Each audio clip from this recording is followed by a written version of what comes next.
How's it going? This is Davor from Derokki, and in this video we're going to talk about how to edit secondary local CSS inside of Webflow.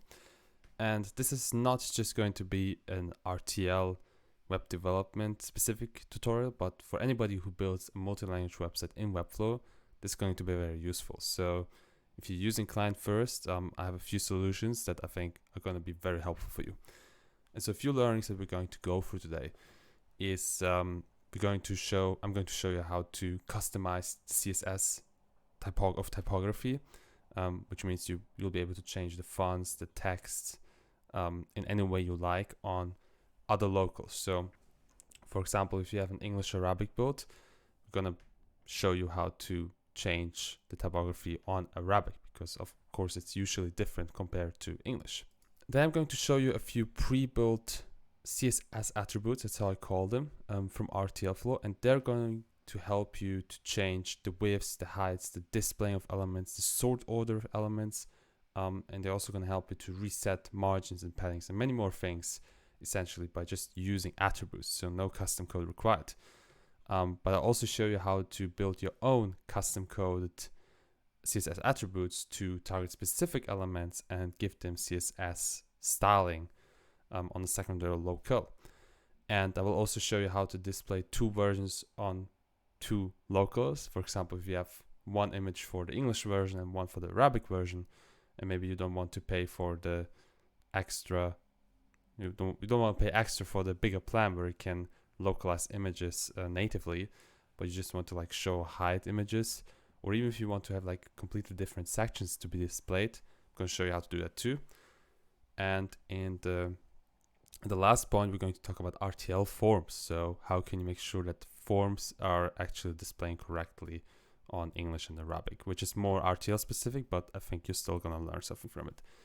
And so what I recommend you to do is clone my style guide. It's based on client first, the newest version. You can use it just as per usual. So yeah, you can use the style guide just as you would do use client first, basically, and you can clone this style guide. And yeah, essentially what you'll see is you're going to have a client first style guide draft page, which is where you typically set up your project here. You have your typography, your colors and everything. And what you're gonna have the global styles RTLflow component, and you see here, if you go inside, you have CF global styles, which is the default client first global styles, and then you have the add-ons below that, which we're going to use for multi-language websites. And so once you've cloned the project, what you're going to do is you're going to clean up the homepage. And yeah, I think the first thing we'll do is we'll actually show you what main problem we're solving. So let's say we add a simple heading and we say this is a very big heading. And of course, we want to have two languages set up. So if you go to settings, localization, set up English and Arabic as our two locals. That's going to be our example today. The main issue is what we have for Webflow right now is if I go to a secondary local, in this case Arabic, and I want to change the CSS of a specific element, for example the heading, you can see that the styles are disabled in this local. And Webflow tells us to upgrade to an enterprise site plan to localize element styles. Essentially this means we cannot access the CSS panel unless we're paying a couple of grand a month, which is for most people not doable, and for most companies either. And so the way to work around this is we have to use custom code and attributes. And one thing, of course, which is very important when you have different locals, is you need to be able to change the typography. And so the way we do this is, what we're going to do is we're going to go into the style guide page.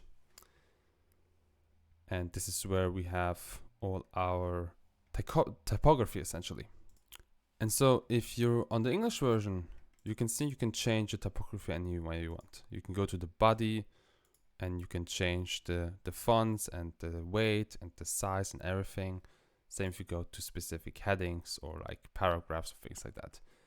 However, if we go to the Arabic version, you will see that this is not possible because of the limitation of Webflow. And so what I've done is I've created a little extra feature, a little extra custom code embed, which is called RTLflow Custom CSS. And so this is the embed that we're going to use, Locale specific, right? So we're going to edit this only on Arabic, not on the English version. We're going to edit this on the Arabic version, which is the secondary local. And here we're going to change the typography, okay? So first thing we're going to do is we're going to change the font family. So we select the body and we select the font family. Very important. You want your typography on your primary local to be very clean. So if you have, let's say, English as a primary local and you have only one font, in this case Poppins, then set that font on the body and don't set it anywhere else, okay? Actually, I will show you this, how I've done it in this case, because it's very important. If you go to the body, you can see I've set Poppins as the main font. But for any other fonts, for any other, in this case, style selectors, you want the font to be inherited from the body, unless you want a different font, okay? So all the headings, the paragraphs, the links, okay, they're all inheriting the font from the body. And so if we change the font on the body, I'm now on the English version, you can see that all fonts change, so all typography changes. And that's how you want to build your websites in general, because otherwise it's going to be a mess. And this makes editing typography on a secondary local much easier then, because you can go in here, you can go to Global Styles RTLflow, and you can go to RTLflow Custom CSS. And we can just select the body, and we can add, for example, I will add in Noto, I have my example here, Noto Sans Arabic. Okay, Noto Sans Arabic is a default font that I've added through the RTLflow Styleguide, which you can always use. So if I now change the font, you can see it applies on everything. Very simple, very simple. And now you can go in and you can also change the font weight. We can say, for example, I don't know, 300. Let's see if this looks good. Okay, 300, for example. However, you see this, that it doesn't apply on the headings, because in the heading I have a different weight applied. But it does apply on the paragraph, because the paragraph inherits the font weight. And so that is another thing that we can change. We can, of course, change the font size. So we can say, I don't know, for the paragraph, because again it inherits the sizing, we can say 1.2 rem, for example, like this. Now it inherits the size, and maybe we can say, okay, because Arabic, the font needs more space, so we're gonna change the line height to maybe 1.5, or maybe we do a little bit more. Let's maybe do 1.8. What you say, huh? There we go. Maybe 1.8 is good, or maybe even 2.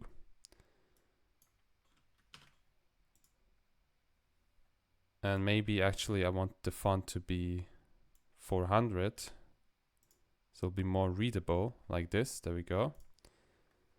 And then of course I can change the color. I can set the color to be red, for example. Although I like the color, you see the color red now. I like the color black actually, so I will keep it. But that's a way how you can actually change the typography on the body, and I've added all the CSS properties you can use here. For text decoration, skip ink. When you have an underlined element, for example a link, okay? For example a link, I recommend to use text decoration ink all, skip ink all. What will happen is when you have an Arabic text here and it kind of goes through the lines, it will look the way it should. So I recommend to use this. This is again, if you remember the RTL styling, is it RTL styling? Yeah, the RTL styling 101 guide by Ahmed Shadid. He talks about text decoration and how it should look like on Arabic. So again, very font specific, but I just want to mention it here. And so that's the way how you change topography. And now you can say, of course, I want maybe on H1 to have a different font. I don't know, we can say font family should be, I don't know, Arial maybe. Arial sans serif as a fallback, and then maybe the font weight to be 800, right? So now you can see that this font is looking drastically different. And we can maybe do the same thing again for H2, you know? And again, this is much custom code that you're using, but I've given you a head start by like setting up a little bit of a structure that you can already use. And I hope this will help you a ton when you customize your secondary local. But as you can see, we've already done the headings now. We've already done the basic typography. We can also go ahead and change more things. We can change the paragraph. For example, we can say the paragraph maybe, I know now we've set it to have like this large line height, and we've already set the base font size, for example. But let's say if I remove this again, like this, and now I want the paragraph itself to be bigger, I can say, again, we use font size, so I say font size 1.125 maybe, like this. So now the font size is 18 instead of 60 pixel. And I can do the same for A, which is links. So this is how you style links. You have labels, block quotes, figures. And also you can style texts, rich texts. The rich text, you can style them as well. I've added this as an option. And one last thing I want to show you is that you can also style based on breakpoints. Okay, so let's say we want probably the size to be different based on a specific breakpoint. We can style specifically for the desktop. So if I add in font size, essentially I have to add body. Say body, we want to edit the body again. I want the body font size to be 2 rem on desktop only. It will make everything bigger just on desktop, but then on tablet it will be small again, you see? So of course this is something that you probably won't do that big, but this is how you can change it on the desktop. And then you have also max width, which essentially styles from tablet downwards, and the same for mobile landscape and mobile portrait. And those are those breakpoints, right? Which you usually use. And so you can also style based on different breakpoints. I'm not going to show you that right now, but you know how this works essentially. And you can read yourself into it. But this is how you style typography on secondary locals. This is what I recommend you do. And I've given you a little bit of a structure here that you can use. And I hope this helps. So now I'm going to show you how to use the RTLflow CSS attributes to change various things on secondary locals, including the width of elements, the height, the displaying, the sort order of elements. You'll also be able to reset margins and paddings and many more things. And so if we go back into our project, where we've just added a bit of custom code for typography, we can go now into the RTLflow elements page. And what you can do here is we can go down and you will see, and let me actually go to English because of course we've changed the font here, but I want to show you the English version. This is how it should look like if you haven't changed the font, but essentially we can use these attributes to do various things on secondary locals. So attributes, we can add attributes on secondary locals, right? Because it's part of the settings, we can do that on Arabic. I'll show you in a second, but essentially the attributes will help you to mirror icons, for example, arrows that go from left to right. We want to mirror them on Arabic to go right to left. We can change the displaying of elements. We can change the width and the height of elements. So this is all preset using a custom code embed. You can change the text alignment of elements and also do that on specific breakpoints. Same as the displaying of elements. You can do a flex box, you can do a grid, you can hide them, you can show them. You can change the order, sort order of elements. You can also remove padding and margin based on breakpoints. Yeah, if you go to the global styles RTL flow, component again, if you open this up, you go to our global styles, you will see there's a big list of attributes that we're using. And you can see that, for example, here we have rf text align left, which essentially applies this CSS style on an element that has this attribute. And so a very simple example, if we go to Arabic, I will show you this right now.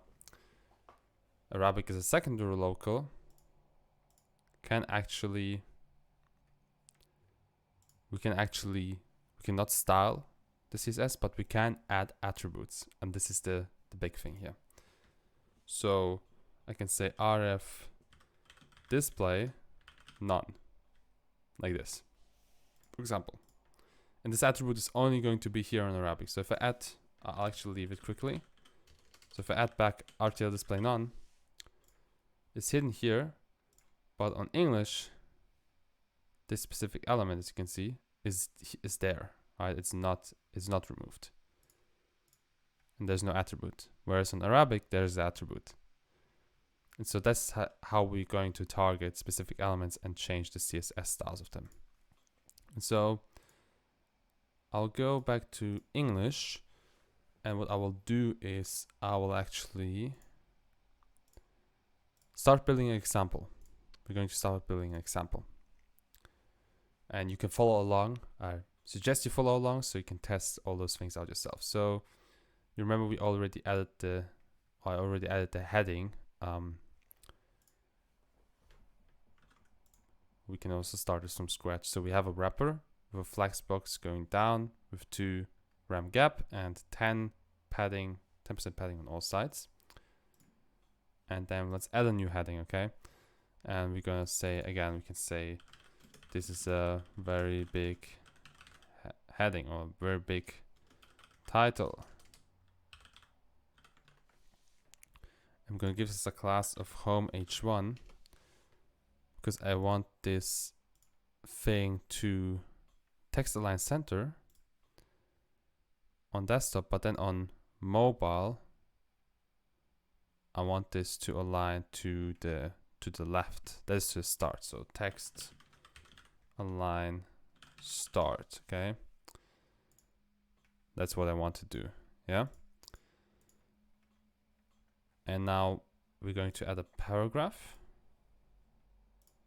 And this paragraph, I have a little bit of text here. You can use lorem ipsum. I will use this text here, which is no paragraph, doesn't mean anything. It's just to represent a placeholder for content. Hope you liked. Also, don't forget to subscribe. Thank you. And below this, we're going to add a box. I'm going to call it blue box wrapper. This box is going to be a flex box with a gap of 1 rem.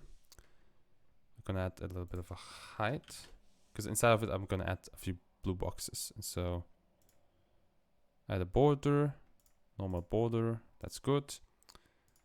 And let's add a blue box like this. Okay, and I've already created the blue box beforehand. So again, just use flex box, align in the center, make the width and height 7 rem each. I've added here a font of Arial and a size of 2 rem and a color of white because I want to add a number in here. And we also have the color in the background, which is blue.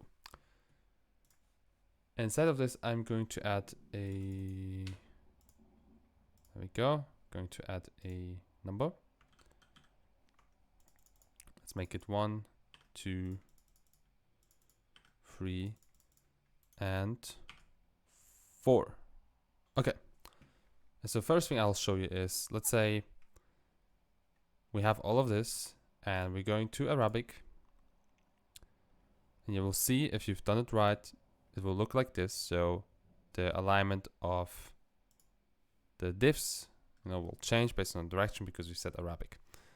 And so the first thing I want to do is I want to translate it all. So I will go to this thing here, the header, and we'll also go to the paragraph. Translate to Arabic, there we go. And so the first thing I want to do is I want to actually align this to the right side. So what you can do is you can go and you can add rf text align right. Now I've aligned the text in a different way. And I'll also switch to this other Webflow project where I'm going to show you the example that we've used. So if you go right here, you can see that you can change the property of text align using this attribute, and now it applies on all sides, right? Which means that if we go back here, you can see that everywhere it's aligned to the right side. Let's say on, I don't know, on tablet we want to align it to the center. What we can do is we can add rf text align and set it to be in the center. Sorry, not text align, but text align tablet. Text align tab. There we go. Text align tablet. So now on the tablet, it's aligned to the center, and it will go down to the other breakpoints. And then maybe we can say, well, on mobile, I want it to be text align mobile landscape. I want it to be aligned to the left, and now it's aligned to the left. And maybe then on the last breakpoint, rf text align mobile portrait, I want it to align to the right side. And so you have ways to basically manipulate the text alignment on all breakpoints. And you can do the same thing for displaying, you can do the same thing for widths and heights and all the things that I'm going to show you right now. But that's just the one example where I want to show you that you can actually adjust it using those custom attributes. And if you go here, I will quickly show you where this is. Let's see. There you can see here. You have the text alignments and you have them based on the breakpoints that you can use them essentially. All right. So I've shown you how to align texts. And what I'm going to do now is I'm going to play around with the boxes here. Okay. So one thing we can do, we can change the width to 100% of a specific box. We can do it for another box too. Our width is 100%. So the boxes are going to try to stretch across this flex box that we have throughout this blue wrapper. And so that's one thing we can do. We can also change the height. We can say one element should have the height of 100%. Like this. And so width and height, again, we can also use min width. We can also use max width. But that's kind of how you can change the sizing of specific elements. Now if we reset this, we can reset this again. I can also show you how to display the blue box wrapper. Alright, so right now this is a flex box, but we can also change this to be RF display grid. So now you have this grid, for example. If I go to English quickly, if I go and set a grid, it can be like a 2x2 grid. It should usually reflect also on Arabic. There we go. You can see now it reflects on Arabic as well. So you can basically set the grid settings in the primary local and then activate it on the secondary local. You can also set it to block, or you can also set it to none. So it's hidden. If you set it to block, maybe what you want to do, you want to add like a bottom padding. Bottom margin. What you can do then is we can go and we can select the blue box in this case, and we can add a specific padding on this. All right, so I'm going to go into Custom CSS. I'm going to show you how to do this. So dot blue box, we can add a margin bottom and set it to, let's say, 2 rem, like this. Now you have 2 rem on each side, and maybe I want this blue box wrapper then to be based on the height to just align with its content. So we're going to set it to auto. Now see that the last element, for example, has a bit of extra spacing. So what you can do there is you can add RF, I think it's RF margin 0. And now we've removed the bottom margin of the last element using RF margin 0. That's another way to do this. You can also just reset all of this now, and we can say, hey, change the sort order. Let's make this element be the first one. So we can set RF order first for the element 2. And we can say maybe 4 is going to be the second element. So R of order 2. And then 1 is going to be 3. R of order 3. And then the last one that's empty, which is number 3, I would set it as last. So as you can see now, you can change the sort order of elements like this, you know, very, very interesting. So I've shown you a few different variations what you can use. So you have width changes, you have height changes, you have display of elements, you have the order. I've shown you how to do a little bit of custom code if you need to, and how you can reset margins and paddings. Let's say in terms of custom CSS, if you have an element, for example, this specific paragraph, where you say, hey, I don't want this to be this specific width, I want it to be a different specific width, or maybe you want to change the size of the specific paragraph, right? You can do it like this. I will copy this paragraph 2 times. And this paragraph, you can see, doesn't have a class, so I can't target the class. I also don't want to target P, because that would mean I would have to, you know, I would kind of target all the elements. Let's say I want one of those elements to be bigger than the other ones. What I would do is I would set, let's say, R of custom 1. Okay, I would set R of custom 1. I'll go to local custom CSS, and I would say anyone who has the attribute of R of custom 1, yeah, apply the CSS of font size 1.5 rem. And close it off again. I mean, this is how it should look like, essentially. I like to write it in one line, but this is how it looks like. If you want to like structure your CSS in a more readable way, this is how you do it. And you can see now that this specific element, because we've targeted with this custom attribute, has now a bigger font size. And you can apply this to any element specifically. If you don't want to target the class, you can target a specific element, which is very good if you have certain texts that may be too long on Arabic or too short. You can specifically target them using custom CSS. And another example I want to show you now is, let's say you have 2 images, okay? Let's get another collection, sorry. Let's get ourselves 2 images, yeah? Let's say we have maybe this image, and maybe we have also this image, you know? Well, this is not visible, so not really useful. Let's use this one, yeah? Let's use this one. And let's set a icon size of maybe large. And also here, icon embed large. And maybe this one, maybe we change it to be something with more quality. There we go, right? So let's say you have 2 elements, 2 images, 2 different images that you want to use. So in one language you want to use this image, and then in Arabic you want to use this image. What you can do is you can go here, and you can set this to R of display none. And then you go to Arabic, and here you can say specifically, you remove this attribute, and then you hide this element.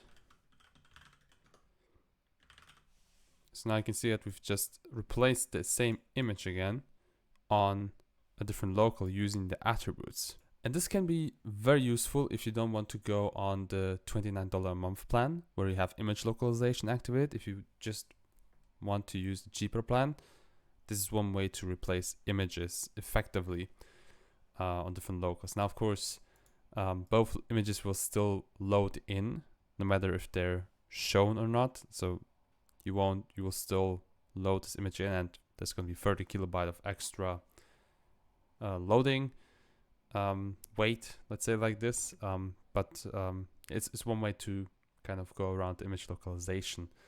In theory, you could also do it using a source attribute, now to think about it. I haven't tested it out, so if you want to test it out, try it. Might be interesting. But yeah, you can also use this for sections. If you have a specific section that isn't there on English but on Arabic, I would create that section on the English local, hide it, and then on Arabic I would show it. Because Another big problem is on Arabic, for example, like you also cannot add new elements that are not already existing on English. So any elements that you want to display on secondary locals, which are not there on the primary local, you need to add them on the primary local, hide them there using RF display none, or actually the attribute is the best way to go. So RF display none as the attribute, and then remove the attribute in the secondary local. That's how you would essentially do that. And the last thing I want to show you is the form. And so we're going to create a very simple form block. And we're going to have three fields actually. One's going to be a name. Then we're going to have an email field. We're going to have a phone field. And yeah, actually that's going to be good. We might have like a messaging field, like a text area. Although this is not as important, but like, just so you see how this looks like. Okay.